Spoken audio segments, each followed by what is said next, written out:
All right, so we're gonna cut this PVC pipe for you. We're gonna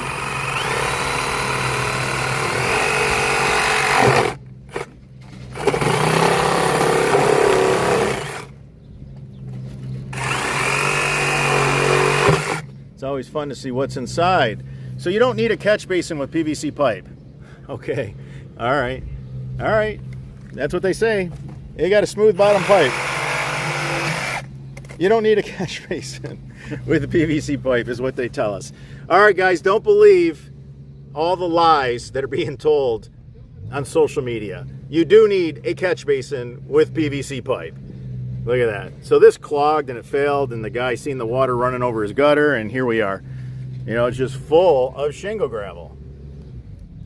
It's 4-inch pipe on 2x3 downspouts. It always is a terrible idea to put 4-inch pipe on 2x3 downspouts. We talk about this all the time. Run a smaller diameter pipe. If this was 3-inch pipe, it would have probably stood a better chance of actually trying to squirt some of that out. If that's what you're up to, you're trying to get away from the catch basin and you're trying to bypass it and get it to pass all that shingle gravel. I think it's a terrible idea not to have a catch basin on a line regardless of the pipe. And hey, as they always say, the proof's in the pudding. So there it is.